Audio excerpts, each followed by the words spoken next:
хүн гэдэг бол бичний өвөр биш юм аа. Хүний амьдрал гэдэг бол бурханаас ирсэн байна. Миний хувьд бол байж болох байхаа. Тэгээд зарим хүмүүстэй За өнөөдрийн нэвтрүүлэг сэдэв бол өр хөвгтөө өвлөлг үнэт зүйл юу вэ? Энэ сэдвээр би тань баг мэдснээсээ болж байгаа л бодож чинь. Тэгээд зэрэг Библиэд биднэрт эзний үг бахад эзний үгийг цаг хугацаанд бол үгээ шалах эдгэрдэг баха. Цаг хугацаанд идэгдэг үстэй. Юм цаг хугацаанд бүгдийг ийм 7-7 нэвтрүүлэг үргэлжлэн үзэгч танд хүрч байна. Ийм 7-7 нэвтрүүлэг эхэлж байна. Өнөөдөр бид хамтдаа хүн хүнээ хайрлах хайр дуустдаггүй. Энэ сэдвээр тантай ярилцах юм аа. Магадгүй сэдвийг сонсоод таны хувьд гайхаж байж болох юм. Тэгэхээр та бас эргцүүлж бодоорой. Өнөөдрийн нэвтрүүлгийн зочноор дэлхийн 100 олон улсын байгууллагын хэлтсийн зохицуулагч Мегмар Дорж оролцож, тантай өөрийнхөө үзэл бодлыг солилцож, бас таны асуултанд хариулах юм аа. Нэвтрүүлгийн зочноор бас хүрэлцэн ирсэнд баярлалаа. Цаг зав гаргаж. За та бүхэнд бас энэ өдрийн мэндийг хүргэе. Өнөөдрийн сэдэв бол яг тодорхой сэдэв гэж бодож байна. Таны хувьд яг анх энэ саналыг хүлээж аваад юу гэж бодогдсон бэ? Ер нь манай энэ Eagle телевизийн EM7 гэдэг энэ нэвтрүүлгийг их үзэх дуртай. Яагаад тэгэхээр яг хүний амьдралын маш том чухал асуултуудаар ярилцдаг учраас тэгээд бас хайрын тухай би ч гэсэн өөрөө их ярих дуртай учраас энэ сэдвийг санал болгоход ямар ч талаас энэ нэвтрүүлэгт оролцъё гэж шийдсэн байна. За баярлалаа. За өнөөдрийн сэдэв бол хүн хүнээ хайрлах хайр дуустдаггүй гэсэн сэдэв байгаа. Энэ асуултанд үзэгчд маань хэрхэн хариулах нь хамтдаа үзье.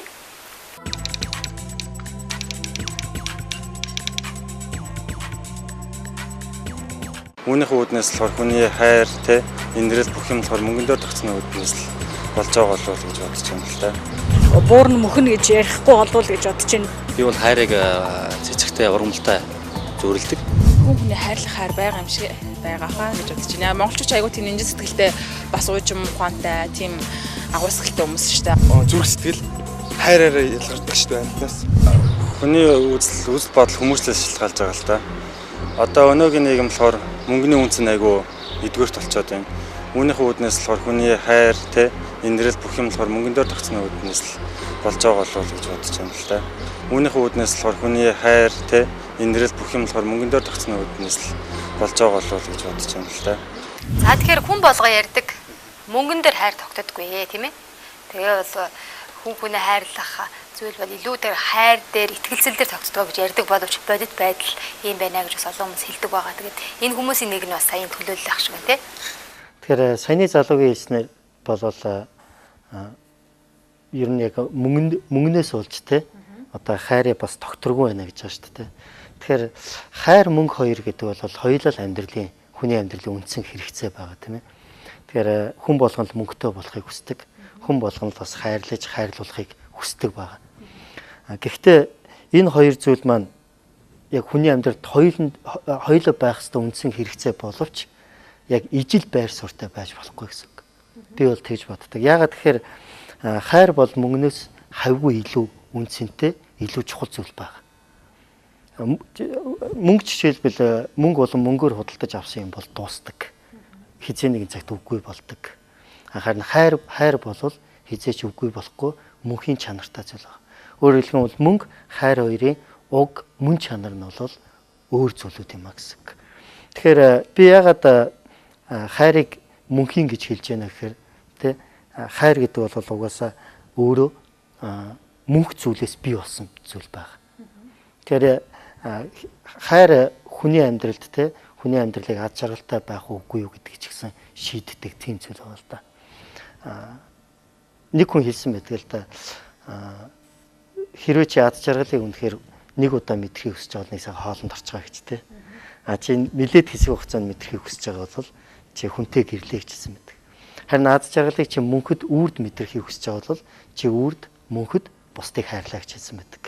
Тэгэхээр энэ хүний хэлсэн энэ үгнээс харах юм бол хүний амьдралд тэ мөнгнөөс илүүтэйгээр хайр хүнийг аз жаргалтай байх уу үгүй юу гэдгийг шийддэг зүйл юм болов уу гэж.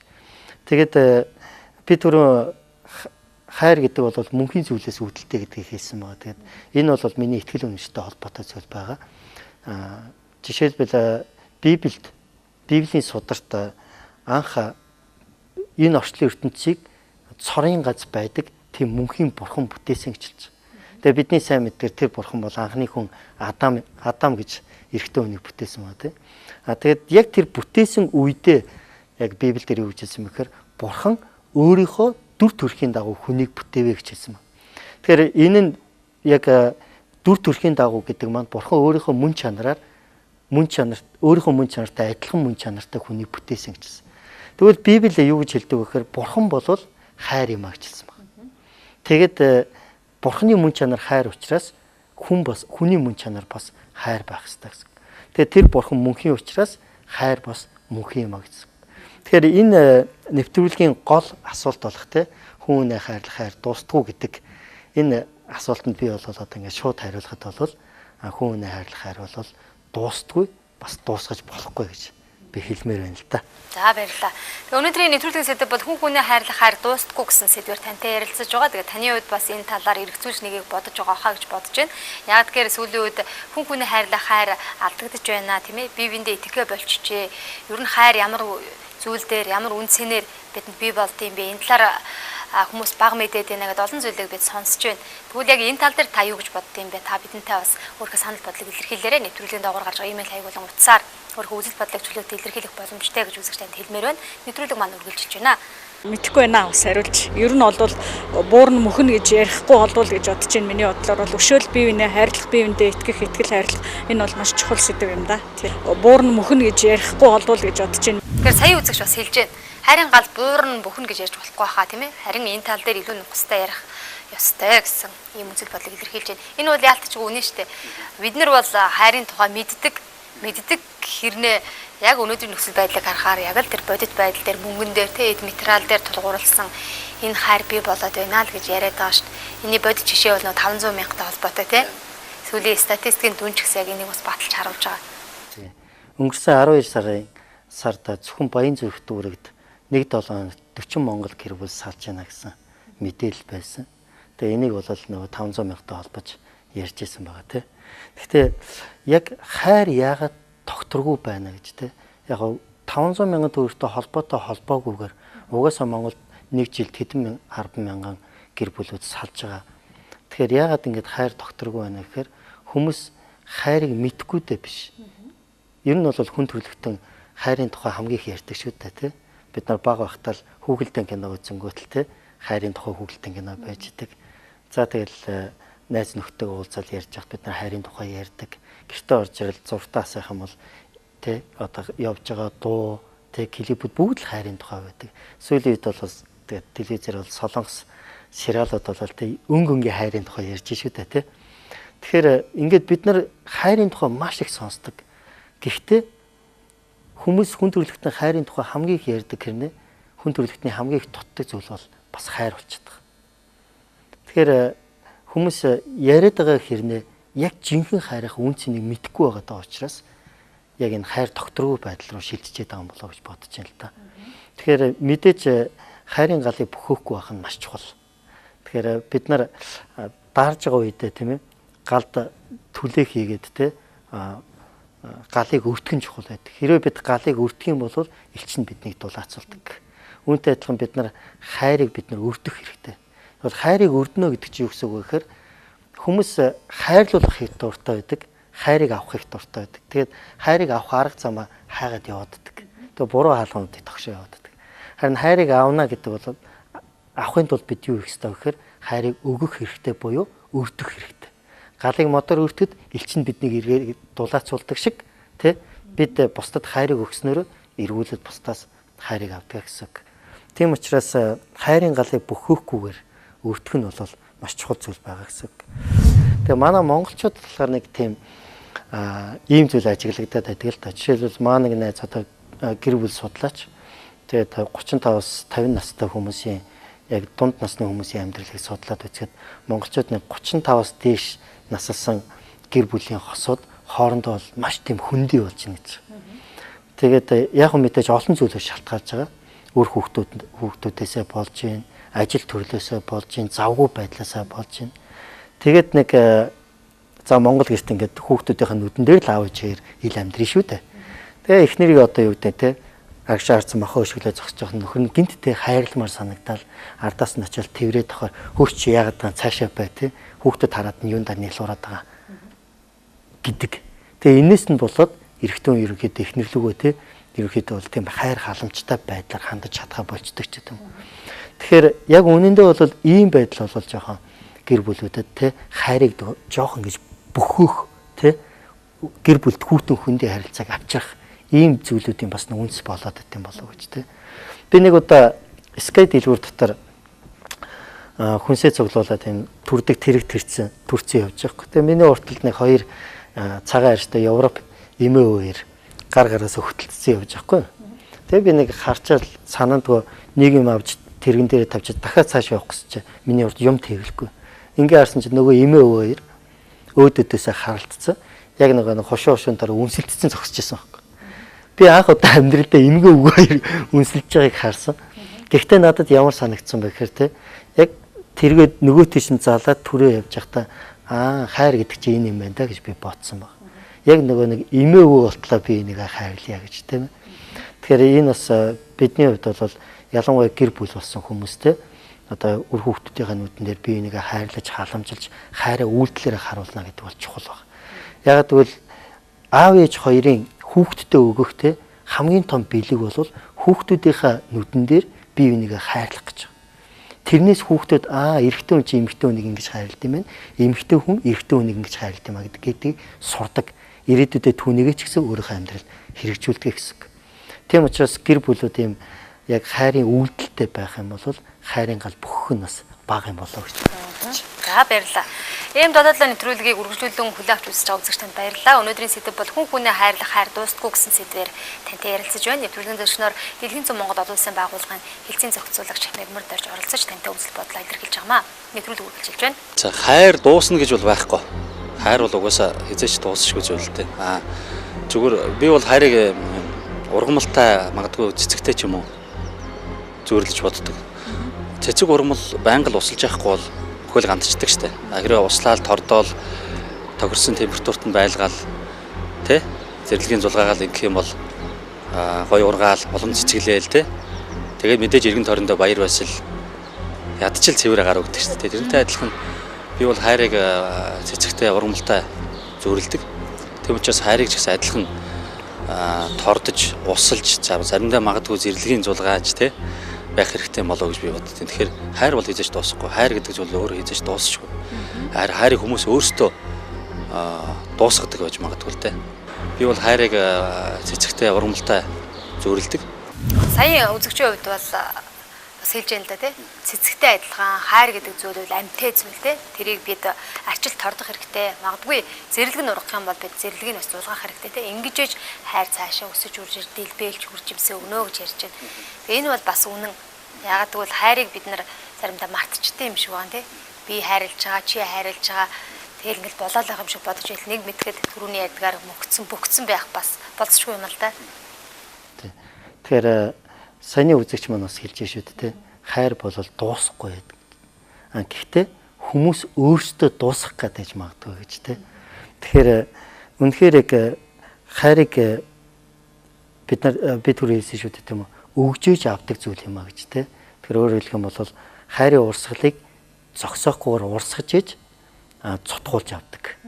Тэгэхээр хайр ямар үед ерөнхийдөө бол хүний тос төр тэ бүхдэг, устдаж эхэлдэг гэхээр миний бодлоор бол бусдад өгөхгүй байх үед, хайрын урсгалыг зогсоох үед, өөрөөр хэлэх юм бол бид нар заримдаа өөрийнхөө дотор хайрын тэр урсгалыг зогсоочих далангуудыг бид нар босгоцсон байдаг. Жишээлбэл одоо юу гэдэг хорсол, үзий ядал, атаархал, алагчлан үзэх гэх юм уу те, уур уцаар те энэ бүх зүйлүүдээр дамжуулаад тийм даланг босгоцсон байдаг. Жишээлбэл энэ дундаас за хорслын далан гэж нэг айхтар далан байна. Хүмүүсээс өвчөө авах, хонцогнох, хүнд хар буруу санаж түүнийг хадгалж явдаг хорсол. Тэгэхээр энэ далан бол үнэндээ бол яг хүний амьдралд маш олон талаар сөрөг нөлөө үзүүлдэг. Жишээлбэл эрүүл мэндийн талаар хорсол гэдэг бол хүнд стресс авчирдаг, ядаргааг авчирдаг, за хотоодны хорт тавдартай болгодог гэх жишээтэй тийм ээ. За бүр цаашлах юм бол тэгээд энэ зүйл нь хүний сэтгэл зүйд ч гэсэн нөлөөж хүний сэтгэл зүй хүртэл ирэмдэг болгох тийм аюултай зүйл байна. Тийм учраас жишээлбэл энэ хорсол гэдэг даланг унгаах ганцхан багаж байгаа. Нурах. Тэр бол хайраас төрдөг уучлал гэдэг багаж байгаа. Тэгэхээр бид хэрвээ бидэнд хайр байгаа бол бид бусдыг уучладаг. уучлалын тэр урсгалыг бид нар бусд руу явуулдаг гэсэн. Жишээлбэл уучлалын талаар бид нар олон зүйлүүдийг ярьж болно л да. Тэгэхээр Библийн сургаалд Есүс уучлалын талаар маш чухал нэгэн зүйлийг заасан баг. Нэгэн сургаалт зөвлөлийг хэлсэн байдаг л да. Тэгээд нэг эзэн өөрт нь өөртөө 2 боолтой байсан. Тэгээд нэг боол нь болохоор 1000 динарын өртөө буюу маш их хэмжээний мөнгөний өртөө байсан. Тэгээд тэр боолыг эзэн авчираад юу гэж хэлсэн бэ гэхээр за боол чи одоо өөрөө төлөө гэжсэн. Хэрвээ чи өөрөө төлөхгүй бол чиний эхнэр үгтэгдсэн боол болгоно гэж. Тэр үед нөгөө боол чи төлөх мөнгө байхгүйсэн учраас эзнийхээ өмнө сүгдэж мөргөөтэй намайг уучлаач гэж. Би хизээ нэг цаг таны өрийг төлөё гэжсэн. Харин тэр үед эзэн юу гэж хэлсэн бэхээр за чамд үнэхээр төлөх мөнгө байхгүй бол би чамайг өршөөё. Энэ мөнгнөөс хилтрүүлье гэсэн юм л да. Тэгээд нөгөө өрнөөсөө хилтрүүлэгдсэн боол маань гараа явсан. Маш их баяртай гараа явсан. Яг тэгвэл өөр нь хилтрүүлэгдсэн учраас. Харин гарч яваад өөрт нь 100 динарын буюу өөрийнх нь өрнөөс хэд дахин 10 дахин бага тийм өртөө хүнтэй дайрцсан. Өөрт нь өртөө.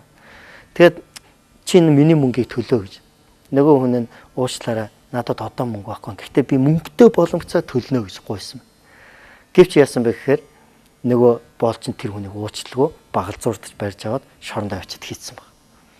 Харин яг энэ хүний хийсэн энэ үйлдэлийг өнөөх эзэн сонсоод өөдгөө мө боолчи би чиний 1000 динар буюу энэ их мөнгийг хэлтрүүлсээр байтал чи яагаад өөрт чинь 100 динарын өртөө хүнийг хэлтрүүлэхгүй байгаа мэй гэж хэлсэн. Тэгэхээр энэ зүйлээр дамжуулаад Есүс бидэнд юу заасан бэ гэхээр те бид өөрсдөө уучлалыг авсан хүмүүс шиг та нараас бусдыг уучлах хэрэгтэй гэж хэлсэн баг. Тэгэхээр өөрөөр хэлэх юм бол бид нарын тэ хайрыг бусдад өгөхөд саад болдог үл уучлал, хорсол тэ иймэрхүү асуудлуудыг бид нар үнэхээр нурааж энэ даалгавруудыг бид нар үгүй болгосноор хайрыг бид нар чөлөөтэй урсгах хэрэгтэй гэсэн. Ингэснээрээ бид нар энэ хайрыг илүү их амьд цааш нь авч явах боломжтой. Тэгэхээр би бас нэг зүйлийг зочноосоо тодруулахыг хүсэж байна. Таны хувьд бол Есүс Христ итгэдэг хүн байгаа тийм ээ? Итгээд хэдэн жил болж байгаа вэ? Би одоо итгээд 14 жил. Тэгэхээр Есүс Христэд итгэдэг хүмүүс ярьдаг. Яг Есүс Христэд итгэснээр би бусдыг хайрлах тий илүү Монголоо хайрлах, хажуудах хүнээ хайрлах энэ хайранд суралцж байна гэж ярьдаг. Тэгээ энэний нууц нь юу байт юм бол? Энэ бол яг цэвэр Библийн сургаалын хүч чадал гэж би хэлмээр байна л да. Тий. Жишээлбэл бид нар зүгээр энгийн уран зохиолын ч юм уу тиймэрхүү номыг уншихад бид нар уншаал толгой мэдлэг болгоод аваад үлддэг. Харин Библи өөрөө бидэнд юу хэлдэг вэ гэхээр та нар унш, ойлго, сонс, мэд харин тэр болгоныгаа хэрэгжүүлээ хичэлдэг. Тийм учраас ялангуяа би түрүү хэлсэн шүү дээ нөгөө хүн төрлөختний хайрын тухай хамгийн их ярьдаг хэрнээ хамгийн их дутдаг. Гэтэ хүн төрлөختний хамгийн их дутж байгаа энэ хэрэгцээг Бурхан өөрийнхөө Библиэр дамжуулан заасан ба. Тэгэхээр Библи бидэнд нэгэн тушаалыг хэлсэн ба. Энэ тушаал бол та нар их мөнгөтэй болоод хороо дэлхийд тэтгэе гэсэн тушаал биш. Мөнгөний талаар биш. Эсвэл эрх мэдлийн талаар биш. Энэ тушаал бидэнд юуны талаар хэлсэн бэ гэхээр хайрын тухай хэлсэн баг. Чи нөхдөө өөрийн адил хайрлаа гэсэн. Чи тэр байтугай чи өөрт чинь дургу чамайг хавчдаг те дайснаа хүртэл чи хайрлах хэрэгтэй гэж заадаг. Энэ бол Библийн гол цөм хэсэг баг. Тийм учраас Библи өөрөө хайрын номоо гэж бид хэлж болно гэсэн. Тэгэхээр дайснаа хайрлах хэцүү те. Тийм дайснаа хайрлана гэдэг бол үнэхээр амьдрал дээр бол амархан биш шүү дээ. Тэ бид нар чинь нөгөө нэг бидэнд дуртай хүмүүсийг хайрлаа явууддаг. Тэ харин яг бидэнд дургүй хүмүүсийг хайрлана гэдэг бол амархан биш. Гэтэ би бусдыг хайрлах ёстой гэдгийг мэддэг байсан. Гэхдээ миний хайр яасан бэ гэхээр ерөөсөө тийм бүтэлтэй болж өгдөггүй байсан л та. Тэгээд би ямар үед миний хайр бүтэлтэй болж эхэлсэн бэ гэхээр бусдыг хайрлах хайр маань ямар үед бүтэлтэй болж эхэлсэн бэ гэхээр би яг Бурхны хайрыг өөртөө хүлээж авах үед би бусдыг хайрлаж чаддаг болсон гэсэн. Өөрөөр хэлэх юм бол бас л түрүүний хэлснээр те хайр бол өгжөөж авдаг гэсэн тийм.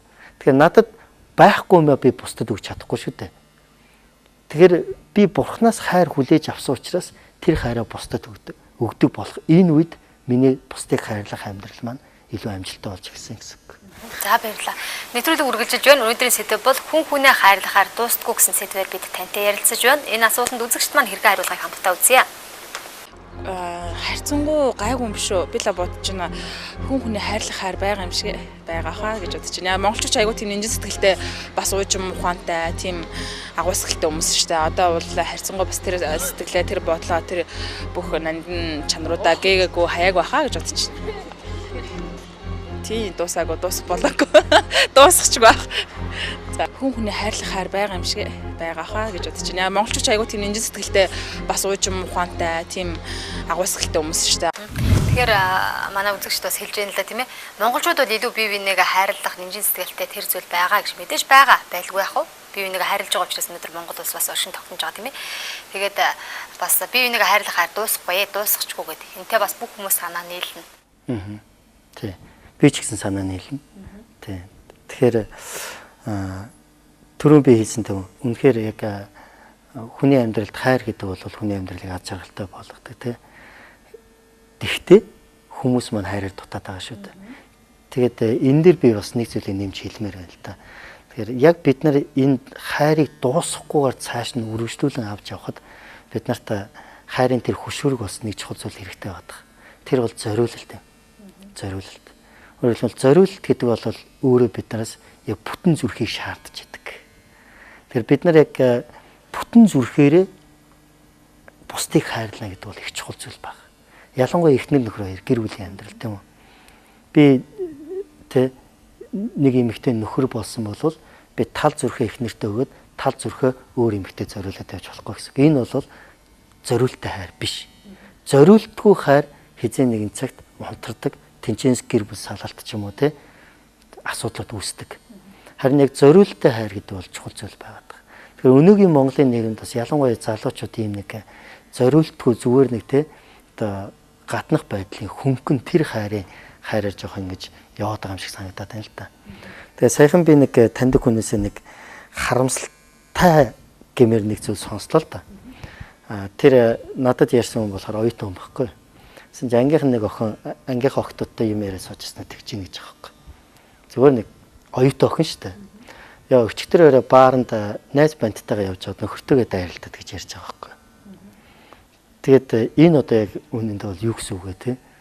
Тэгэхээр маш олон залуучууд хайрыг ерөөсөө зүгээр нэг юм нэг те өөрсдийнхөө зугаа цэнгэлийн нэг хэрэгслээ болгоцсон. Явж идэг яг ирээдүйдээ надад юу толох вэ гэдгийг мэдэхгүйгээр явж идэг. Харин бид нар үнэхээр яг хайрыг үргэлжлүүлэн халуунаар байлгахын тулд бидэнд зориулт гэдэг зүйл заашгүй хэрэгтэй ба зориулалт ер нь хүний амьдралд үргэлж амжилтыг авчирдаг шүү дээ.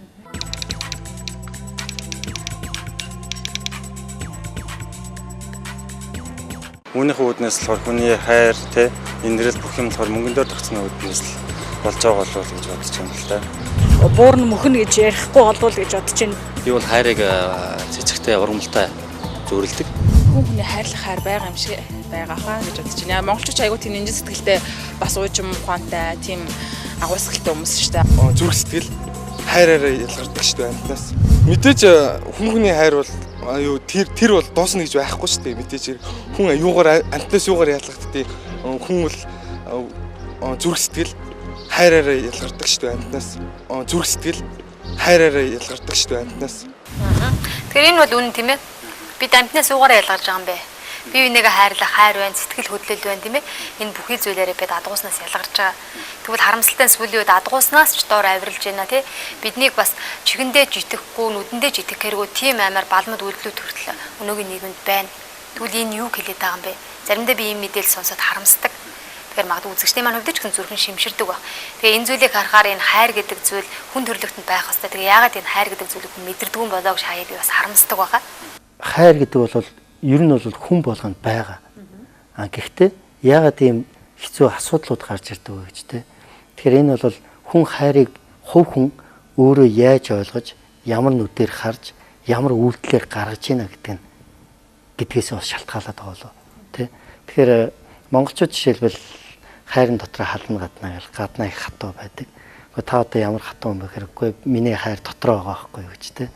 Тэгэхээр үнэндээ бол хайр бол дотрооч явах хэрэгтэй, гаднаач байх хэрэгтэй зүйл. Тийм учраас хэрвээ бид үнэхээр яг энэ дотрооч байх хэрэгтэй, гаднаач байх хэрэгтэй энэ хайр гэдэг зүйлийг бид нар хэрвээ яг жинхэнэ үн цэнийг нь ойлгож те хайрын жинхэнэ утга учирыг нь ойлгох юм бол тэр хүний хувьд те хайр гэдэг бол илүү их одоо өдөр тутмын амьдралд те үргэлж илэрхийлэгдэх зүйл болох боломжтой юм а гэсэн. Жишээлбэл одоо Тереса их биш үү тийм. Тереса их бол ерөөсөө хайр нь гаднаач байдаг, дотрооч байдаг. Тийм учраас тэр олны их гэж тэ алдаршигдэж чадсан юм байна. Тэгэд Тереса ихийн хайр гэж юу вэ гэдэг асуултанд хариулсан нэг үг надад их таалагдсан юм л да. Түүнээс хайр гэж юу вэ гэж асуухт нь хайр бол 3 өдрийн 9 чихэр юм а гэж хэлсэн байдаг. Нөгөө Энэтхэгийн Калкутта хотод хайрын гэр асрамжийн газарт нэг өдөр төөрцөн нэг хүүхэд ирсэн байгаа юм л та. Тэр хүүхэд ирснээрээ те Тереса их болон бусад хүүхдүүдээс их хайрыг авсан. Тэгээ яг тэр хүүхэд хэдэн хоногийн дараа буцаад аав ээж нь олоод гэрлүүгээ явсан байна л да. Тэгээ гэртээ очичоод нэг өдөр аав ээжтэй хэлээд би буцаад нэг асрамжийн газар очиод хагас өдөр би тоглоё гэж хэлсэн. Тэгээ аав ээж нь тэглгүй явах гэж тавиадсан. Тэгээ асрамжийн газар очиод нөгөө найзуудаа тоглож идэл Тереса их гарч ир. За өдрийнхөө цаг ууя гэж хэлсэн. Тэгээ тэр өдрийн цай болохоор холцгоо далах цай байсан. Харин тэр үед нөгөөхөө Тереса ээжээ те яагаад өнөөдөр талах 9 чихрэгүү байгаа юм бэ гэж. Тэгээ бидэнд мөнгө байхгүй учраас өнөөдөр холцгоо талах идэж байгаа юм гэж. Өнөөхөө гэртээ очиод ээжтэй тэгж хэлсэн ба. Ээж өнөөдрөөс эхлээд миний гэртээ идэх ёстой 9 чихрийг би талхан дээр тавьж идэхгүй харин та надад цуглуулж өгөөч гэж хэлсэн. Тэгээ 3 өдрийнхээ 9 чихрийг цуглуулад нөгөөхөө килограмтай 9 чихрээ аваад буцаад хайрын гэр асрамжийн газарт очиод Тереса ихэд өгсөн ба. Энийг миний найзуудад нэг өдрийн цайн дээр өгөөрэй гэж. Үүнийг дараа нь Тереса их жинхэнэ хайр юм а гэж хэлсэн. Тэгэхээр өөрөөр хэлэх юм бол Тереса их болон асрамжийн газрын хүүхдэд тэр хүүхдийг үнэхээр тийм хүн болтол нь хайрлаж чадсан ба. Тэгэхээр бид нар ч гэсэн тэ жинхэнэ хайр гэдэг зүйлийг би түрүүсэн тоо би яг бурхны хайрыг яг жинхэнэ хайр гэдэг зүйлийг би яг хүлээж авч чадаагүй байсан учраас бусдыг хайрахад амархан биш байсан. Тэгэхээр би Есүс Христийн тухай сонсоод Есүс Христ үнэхээр надад хайртай юм а гэдгийг зүгээр мэдэх төдий байх үед бол энэ нь миний амьдралд ямар нэг үр дүнг олохгүй байсан гэсэн. Харин би яг тэр Есүс Христийн миний төлөө юу хийсэн бэ гэдгийг би яг итгэлээрээ хүлээж авах үед миний амьдралд яг тэр хайрын үр жимсэд тэ хайрын үр дүнгууд гарч ирсэн гэсэн. Тэгэхээр Библийн яг алтан ишлэл гэж хэлэгддэг. За бөгжний бүр шигтгэн ишлэл гэж хэлэгддэг. Нэг чухал ишлэл бол Иохан гэдэг номын 3 дугаар бүлгийн 16 дугаар ишлэл байна. Энэ ишлэл бол бидэнд Бурхан дэлхийг үнэхээр хайрлсан учраас өөрийнхөө хүүг өгсөн гэжсэн. Тэр хүүд нь итгэсэн хэн боловч мөнх амьтаа болно гэжсэн. Тэгэхээр Бурхан хүмүүсийг хайрлсан учраас тэр бидний төлөө хүүгээ өгсөн нь түүний хайр ямар агуу вэ гэдгийг бид нар харж чадна гэсэн үг. Тэгээд Бурхан биднийг ийхүү хайрлсан бол та нар ч гэсэн бие биенээ хүн хүнээ хайрлах ёстой гэдгийг бас Библи бидэнд номлодог.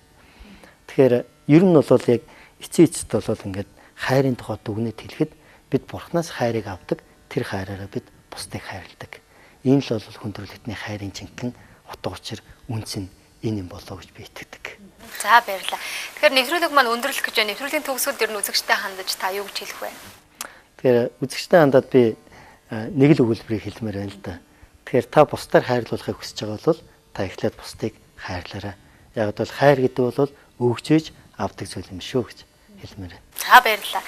За өнөөдрийн нэвтрүүлэг маань өндөрлж байна. Эхнээс нь дуустал энэ хүртэл үзсэн үзэгч танд маш их баярлалаа. Та бас өөрийнхөө үзэл бодлыг бидэнд илэрхийлээрэй. Нэвтрүүлгийн дагуур бидэнтэй харилцах утас бол имэйл аяг байгаа гэдгийг би танд хэлье.